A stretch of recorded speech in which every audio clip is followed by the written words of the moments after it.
Olá pessoal, Gláucia Pomiglio aqui, bem-vindos de volta ao meu canal.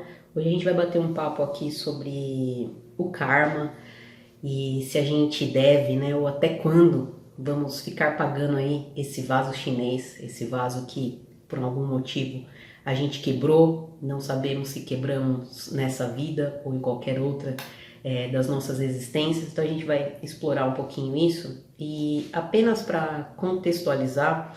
O objetivo aqui desse canal não é trazer uma verdade absoluta, tá? Se você acessar aí o canal, você vai ver que tem ali atrás onde o slogan, né, do canal é o fim da guerra dentro de você e vamos exercer juntos o pensamento crítico. Esse é o objetivo, tá? Quando a gente coloca, que a gente aborda os temas sobre ciência e espiritualidade, né? Pegando e trabalhando esses temas, o quanto que eles afetam, né, a nossa vida psíquica, né, nossa saúde psíquica, né, nossos aspectos psicológicos. E então hoje eu quero trazer um pouco essa reflexão em relação ao karma. E eu já gostaria de começar aqui com uma reflexão com você, né? Começar fazendo essa troca. O karma, na sua perspectiva, né, atual, será que ele pode ser também mais um modelo, né, de uma crença? Relembrando, o que é uma crença? Crença é tudo aquilo que a gente acredita. E eu quis levantar um pouco esse tema aqui no canal hoje, em que sentido? Nós que trabalhamos a espiritualidade, né, pelo menos a maioria de nós, dentro dessa jornada, né, desse processo de autoconhecimento, de autodesenvolvimento, de desenvolvimento pessoal, a gente acaba, de certa maneira, principalmente quando a gente entra nesse caminho da espiritualidade, deixando um pouco os dogmas e doutrinas um pouco de lado, né?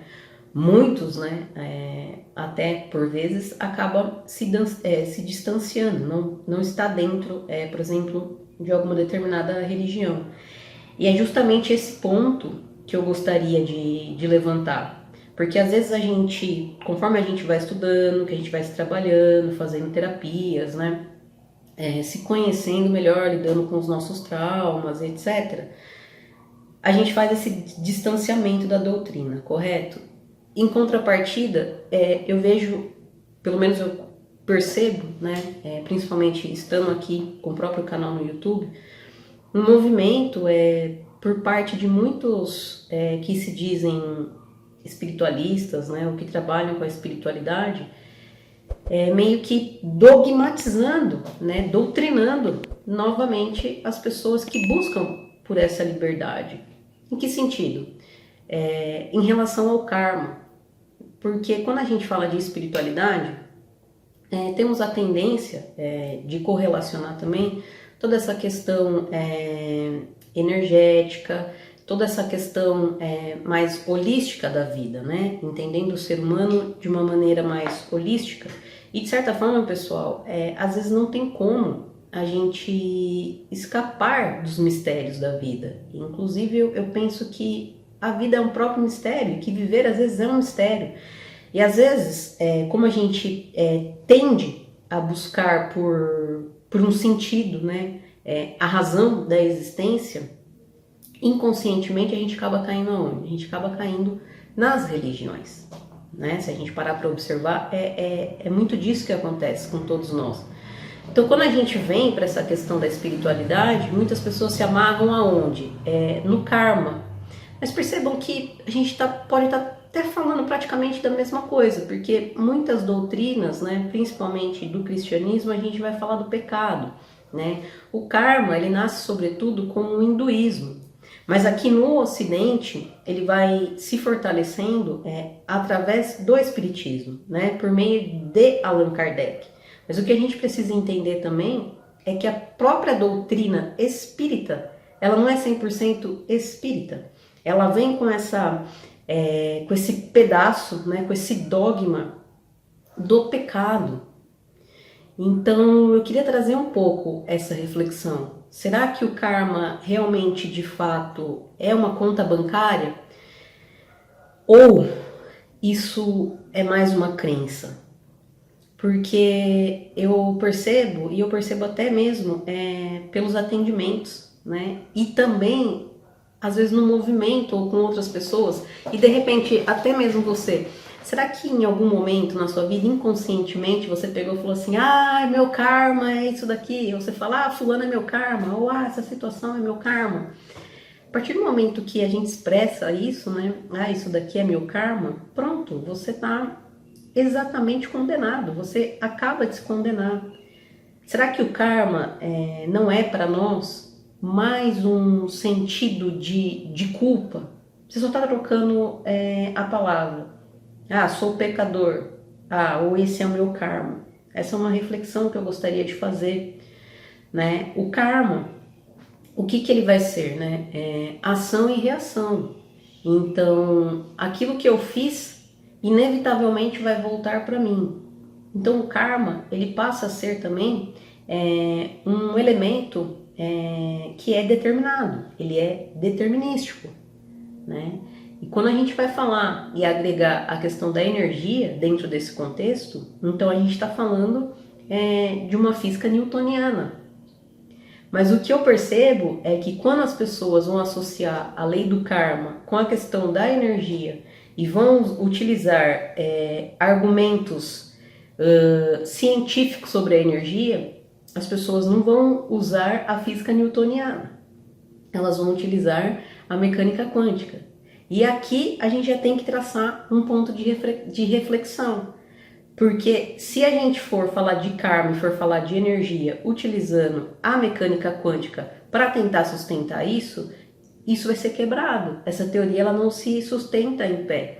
Isso não é de pé. Isso não significa que a mecânica quântica invalida a causa e efeito, mas é que ela vai trazer novos insights e que vai deixar essa questão extremamente mais complexa. Como, por exemplo, né, na física clássica newtoniana, a gente sabe que se a gente pegar uma bola de basquete, se eu jogar essa bola de basquete com uma determinada força, ela vai voltar invariavelmente para mim nessa mesma força. Só que quando a gente fala de partículas subatômicas, por mais que aqui, nesse mundo físico, material e macrocósmico, a gente não enxergue, pode ser que eu esteja jogando essa bola na parede e ali atomicamente coisas estão acontecendo e não necessariamente a bola está voltando na mesma velocidade ou ela pode ter deslocado, você entendeu? E a gente sustenta isso por quais aspectos? Pelo princípio de incerteza de Heisenberg e pelo conceito de superposição, ou seja, as coisas não são determinadas. Então aqui já é um ponto de reflexão, tá? Que eu queria trazer. E a gente tem que entender também que a ciência, ela não vai, a gente precisa deixar isso bastante claro e trazer isso para as nossas reflexões diárias, né? A ciência ela não está preocupada em falar sobre se Deus existe ou não, isso não é papel da ciência e ela também se limita sobre isso. Por quê? Porque Deus a gente vai entrar num outro campo, tá? Deus ele vai partir da questão de fé. Então, um ateu, ele não é uma pessoa nem melhor nem pior pelo fato de não acreditar em Deus. Para quem acredita, também não se torna uma pessoa melhor e nem pior por acreditar em Deus, entende? E quando a gente fala dessa questão do karma, o que é muito curioso também é que às vezes a gente se desloca do momento presente para ficar procurando lá no passado, e quando eu falo passado, não num passado dessa mesma vida, né? Às vezes de outras vidas. Então pessoas buscam formas ou processos terapêuticos que trabalham dentro dessa didática e dentro dessa dinâmica para tentar buscar no passado aquilo que no momento presente elas estão julgando como erro ou como karma, trazendo toda essa culpa para tentar corrigir algo para que desse momento em diante a vida dela possa fluir. Então perceba que a culpa ela está presente neste momento. Agora, para você que tem a fé, né, por exemplo, em Deus, ou você que de repente está me assistindo e de repente seja ateu, mas sei lá, às vezes você acredita aí na força da natureza, enfim, você acredita, né, em algo maior, como que poderia, se esse algo maior existe, se a gente falar de ação e reação, então, se eu fiz isso daqui e vai voltar para mim exatamente como eu fiz, não seria a mesma coisa que a gente falar, então, olho por olho, dente por dente? E será que a criação, em sua perfeição, seria olho por olho, dente por dente? E quando a gente fala, por exemplo, Deus é amor, né? O que isso representa? O que isso significa? Como isso me afeta? Porque a pessoa que ama, ela simplesmente ama, não é isso? Então será que essa questão de olho por olho, dente por dente também não cai? Então, são esses aspectos que eu queria trazer para você, para uma reflexão, para que você comece a validar se isso não é mais uma forma de crença para te colocar na culpa.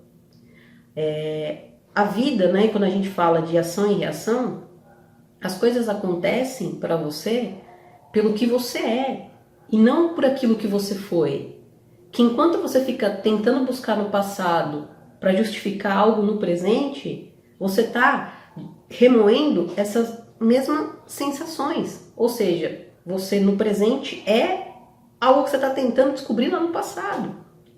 Não sei se eu estou conseguindo ser clara e explicar isso para vocês. Então, por exemplo, que a gente vê também muitas pessoas falando: eu fui em outra vida, sei lá, Cleópatra, eu fui, sei lá, Napoleão. A gente só vê pessoas falando, nossa, que foram gente high top, né? Você não vê ninguém botar um vídeo aqui no YouTube e falar assim, eu fui um assassino, eu fui um estuprador, né? Não sei nem se eu podia falar essa palavra aqui no vídeo, né? Eu matei um monte de gente, eu fiz uma carnificina. A gente não vê, né, as pessoas falando isso. Eu sempre fui alguém foda, alguém high top, alguém que modificou a sociedade, etc e tal. Tá bom. E o que isso impacta a sua vida nesse momento? Porque se hoje você é uma pessoa agressiva, a agressividade você vai atrair de volta para sua vida. Por quê? Porque você é esta pessoa agressiva. Se você é uma pessoa mal educada, falta de educação você vai receber na sua vida. Por quê? Porque você é neste momento esta pessoa. Entende? Aqui, ó. Você faz as coisas que permeiam você neste momento é pelo que você é neste momento, não pelo que você foi. E a partir do momento, o que a gente fala, né? Que a gente usa muito, o ressignificar. Então, quando vem para a tua consciência em um determinado momento alguma situação do passado, você ressignifica isso aonde? No momento presente. E isso vai fazer uma total diferença na sua vida, né? Por isso que a gente fala, que a gente mexe, né, com o tempo, passado, presente e futuro. Porque, por exemplo, quando você trabalha um tema, um trauma, por exemplo, tá? Vamos pegar um trauma do passado, aonde você está trabalhando esse trauma? É no presente. Daqui a 10 segundos vai ser o quê? Presente. Daqui a 1 minuto vai ser o quê? Presente. Daqui 10 minutos vai ser o quê? Presente. Então, a gente está fazendo tudo no momento presente. Entende, pessoal? Então é importante refletir também sobre essa crença e ver como que ela ressoa em você, né? Como que você tenta justificar isso. Um outro ponto para reflexão: como que eu posso consertar algo que eu não sei que eu quebrei, né? Porque a lei do karma ela vai trazer isso para nós de alguma maneira, né? Você precisa pagar aquilo que você quebrou, né? Ou, por exemplo, você está perdoado, mas você vai ter que pagar o conserto. Então, por exemplo, eu semana passada, por uma distração minha, fui estacionar o carro, a vaga aqui do condomínio, elas são bem apertadas, e eu derrubei a moto do vizinho. Quebrou um negocinho ali da embreagem, tive que pagar. Justo, né? Eu quebrei, eu pago. Mas eu me culpo por isso todos os dias? E eu só paguei algo que eu sei que eu quebrei. Supondo, né, que dá até para encaixar nesse contexto. Quando eu derrubei a moto, a gente olhou, tanto eu e meu vizinho, porque daí eu chamei ele imediatamente, eu derrubei. Até fui tentar erguer, tava pesada, até preferi não mexer. Eu falei, vou chamar ele do jeito que tá, a gente levanta juntos e a gente vê o dano que eu causei. Chamei, ele veio, levantamos, a priori, olhamos, foi só aquilo. Então a gente arrumou, né? Eu paguei por algo que eu sei que eu quebrei. Tanto que naquele momento ele falou, olha, eu acho que não fez nada a mais, mas eu vou levar para ver. Se tivesse quebrado mais alguma coisa que eu não soubesse, como que eu poderia reparar esse erro? Então, esse é um exercício também para a lei do karma. Ah, você está passando por essa situação determinada na sua vida, porque em outras vidas ou em algum momento você fez isso, então agora você está realmente colhendo isso e desta forma. Mas como? Então, quer dizer, eu estou aqui nessa vida, né? Vamos pegar esse raciocínio. Nós estamos aqui, novamente, né? Encarnados nessa vida, nesse planeta Terra, com a família que a gente tem, com os relacionamentos que a gente tem, com os empregos que a gente tem, com a vida que a gente tem, porque a gente tem que reparar um dano. Qual é o dano que eu tenho que reparar? Entende? Você sabe todos os vasos que você quebrou? Então, eu vou utilizar essa minha existência para consertar um vaso que eu quebrei lá atrás. Eu não sei que vaso é esse. E aí, eu não me desenvolvo nessa vida. Aí eu morro. Aí eu vou morrer, aí eu vou reencarnar de novo para fazer o que eu não fiz dessa vida, que acumulou, que eu não fiz da passada, que eu não fiz na outra. Entende, gente? É uma reflexão. Então, a partir do momento que... E aí eu acho que também é uma outra reflexão, né? A partir do momento que eu sei que eu erro, eu conserto ali, eu sei que eu quebrei, eu conserto. Vida que segue, sem culpa, sem julgamento. E aí a gente vai trabalhando, quando a gente fala de karma, conforme as coisas vão vindo para a nossa consciência. Será que você já não magoou alguém? Vamos pensar que nessa vida, você já não magoou alguém no passado, sei lá, quando você era mais novo, ou às vezes ontem, né? Eu já magoei pessoas, assim como eu fui magoada. E aí, o que a gente faz? É meio que subjetivo em todos nós, vem o quê? O arrependimento. Arrependimento, em sua maioria das vezes, é algo intrínseco, né? É dentro. Então a gente trabalha isso dentro de nós e o que acontece? A gente tem um aprendizado. Então eu me arrependo daquilo, eu conserto aquilo e sigo. O que eu estou tentando trazer aqui é que não tem como eu consertar algo que eu não sei o que eu quebrei. Então isso é uma forma também de mexer bastante com o nosso psicológico. Porque se a gente parar para observar, coisas ruins também acontecem para pessoas que são boas. E coisas boas também acontecem para quem é ruim. Entende? Né? E aí o que é bom e o que é ruim? Olha onde que a gente tem que começar a aprofundar, né? Sobre o que é bom e sobre o que é ruim. Então pensa assim, quando a gente é criança, a gente tem atitudes e comportamentos para agradar normalmente a quem? Os nossos pais. Então a gente passa ali, né, a nossa infância, a nossa adolescência, tentando agradar os nossos pais. Mas quando a gente chega na vida adulta, na idade adulta, a gente percebe que agora a gente não precisa mais agradar os nossos pais. E aí, quem que, por consequência, a gente vai tentar agradar? A gente vai tentar agradar Deus, a gente vai tentar agradar aquilo que é divino, aquilo que é sagrado.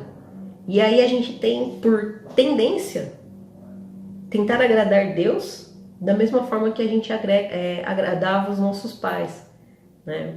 Porque pai e mãe, normalmente quando a gente é criança, né, ou até mesmo adolescente, vai nos dar um caminho, né, de conduta, de ética e de comportamento do tipo, ó, se você fazer isso, você ganha isso em troca. Se você for bonzinho, você pode ir lá naquele rolê do shopping. Se você se comportar bem, eu vou te dar dinheiro para você sair no final de semana, para você ir no cinema. E aí quando a gente está adulto, a gente tenta fazer isso com Deus. Bom, se eu me comportar bem, Deus vai trazer coisas boas para minha vida. Se eu não me comportar bem, vai acontecer algumas coisinhas que eu não vou gostar. Entendeu? Então a gente tenta pegar características, qualidades, adjetivos humanos e transferir isso para Deus. Então, essa questão do karma, né, essa questão do vaso chinês, precisa existir uma reflexão sobre isso também, pessoal, profunda. Porque senão, eu falo que às vezes a gente pode estar trocando miúdos, né?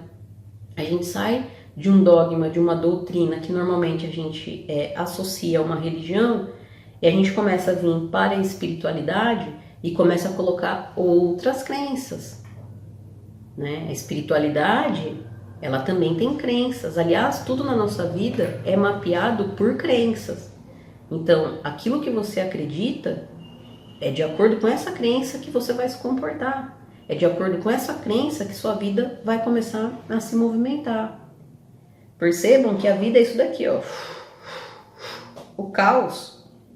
Então, às vezes, o caos que acontece hoje na sua vida, o caos que está acontecendo nesse momento, não necessariamente é porque você executou essa ação lá no passado. Talvez esse caos que esteja acontecendo agora na sua vida é para que você consiga trabalhar esses potenciais em você, que até mesmo você possa desconhecer, que é para quê? Para movimentar a sua vida. Então, às vezes, aquilo que a gente acha que é o pior, né, ou de pior que está acontecendo na nossa vida, foi o melhor que poderia ter acontecido. Porque lá na frente, se por um acaso a gente passar por essa situação de novo, a gente já sabe como é que a gente faz para, né, como se a gente tivesse com o pêndulo, né? A gente tem o movimento, o ritmo e as polaridades, né? Mas a gente consegue neutralizar isso. Então, quando a correnteza está muito forte, você não é arrastado para a correnteza, né? A gente está acima da correnteza, a gente não está aqui, ó, ou junto, né? Ou abaixo, sendo levado. Então, a gente precisa fazer essa reflexão e tentar sempre trazer, sempre pensar no momento presente, né? Estar desperto. O que é estar desperto?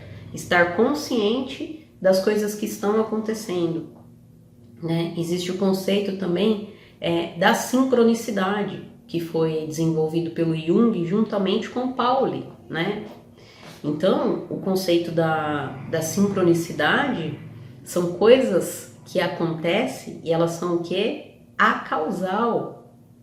Então, existe muitas reflexões que a gente pode fazer dentro desse conceito de karma também. Então, eu queria trazer um pouco esse conteúdo para reflexão, para você ver como que isso ressoa em você, sabe? Como que isso se desenvolve dentro de você. E mais uma vez, sempre que eu falo aqui em todos os conteúdos, seja você seu próprio laboratório. Seja você seu próprio laboratório, entendeu? Pegue uma teoria, alguma coisa que alguém está falando e testa. E veja dentro de você como isso ressoa. Porque a forma mais fácil de a gente controlar uma pessoa, ou controlar uma população, ou controlar uma sociedade, é por meio da culpa e do julgamento. Por isso que eu falo que é importante a gente estudar as mitologias e estudar também os símbolos. À medida que a gente vai estudando, vendo como a sociedade é construída, né, quais crenças são naquele período, o que eles estão fazendo, a gente entende, né, o contexto daquela situação. Por que aquilo foi falado? Porque todos nós, inclusive os nossos ancestrais, eles buscavam também por significados. E a gente pode aprender muito com isso. Aliás, a gente aprende demais. E nós precisamos entender que as coisas mudam, a sociedade muda, nós mudamos. Então, será que às vezes o karma, quando ele é implementado numa determinada época, numa determinada religião, né, numa determinada sociedade, será que ele também não é implementado para trazer a consciência para o ser humano no sentido de que tudo o que você faz, todas as suas escolhas e todas as suas decisões, elas terão uma consequência. Por si só. Ponto. Mas aí é como se tem um autor, ele escreve o livro, né? Isso acontece demais, né? A gente tem um grande livro que aconteceu isso.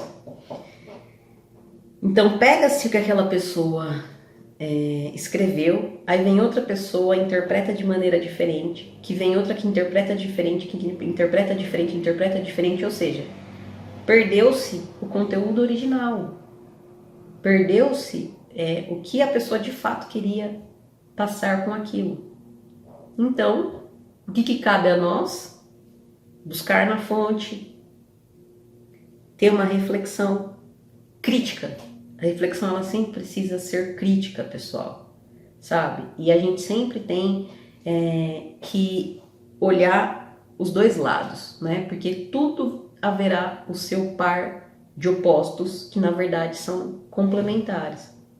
Então, nessa questão, nesse quesito do karma, o quanto que isso faz sentido, né? Se ele tem algum sentido e significado para você, né? De trazer mais consciência, mais responsabilidade, e o que outras áreas ou outras partes implicam de maneira que talvez para você ressoe ou te traga culpa, né? Julgamento. Não adianta nós ficarmos falando para o outro o que o outro deve fazer para que as coisas mudem. No sentido assim, no julgamento mesmo. A gente não vai mudar a nossa sociedade pelo julgamento, dizendo para o outro aquilo que é certo, aquilo que é errado. A gente só muda o nosso contexto, a gente só muda o nosso espaço, a gente só muda uma sociedade quando a gente começa um trabalho interno. Porque daí quando eu começo esse trabalho interno, eu começo a me diferenciar. E por começar a me diferenciar, eu também vou ter comportamentos diferenciados. Então, se eu for amar, eu vou amar simplesmente porque eu amo. É só por isso. Eu vou praticar o bem simplesmente porque é intrínseco a mim, a minha alma, praticar o bem, né? O bem, vamos dizer assim, seria uma boa conduta ou uma escolha de vida? Acredito que sim, com certeza que sim. Mas não cabe a mim a dizer ao outro o que é correto ele fazer. Cabe a mim saber por que faço aquilo que faço. Não vou fazer o bem para ter ações positivas. Isso é barganha. Não vou ajudar o outro porque se eu ajudar, porque existe uma lei ou uma teoria, ou a lei do retorno fala que se eu fazer o bem volta para mim. Então eu só vou fazer isso porque eu sei que é uma lei? Eu não vou fazer isso porque eu sou isso? Entende, pessoal? Então, assim, é bem profundo, né? Pode ser que de repente dê algumas críticas, né? Esse tema. Acredito que dá, sim, porque é algo que a gente tem que aprofundar, sabe? E pra gente encerrar aqui o vídeo, eu quero encerrar com essa fala, sabe? Seja crítico, seja crítica, sabe? Se debruce em cima de alguma coisa, de alguma teoria, de alguma fala, de algum dogma, de alguma doutrina. E vai lá você pesquisar e veja como que isso ressoa dentro de você. A verdade, ela sempre está dentro de nós. Ela sempre estará dentro de nós. Enquanto você tentar conduzir a sua vida por meio da culpa, pelo meio do julgamento, essa é a pessoa que você é no momento, né? E por consequência, essas coisas, esses cenários, eles vêm para você, porque você está na culpa e no julgamento. Se Deus é amor, Deus ama simplesmente porque Ele é assim, tá? Se você tiver que tomar condutas na sua vida, que você tome porque você é e não porque você quer alguma coisa em contrapartida. Tá bom, pessoal? Essa é a reflexão que eu quero deixar para vocês hoje nesse tema, né, sobre o karma, sobre o vaso chinês, e espero que de alguma maneira tenha trazido aí para você novas ideias, novos insights, que você possa fazer uma reflexão em cima disso, tá bom? Um beijo para você, obrigada e até o próximo vídeo.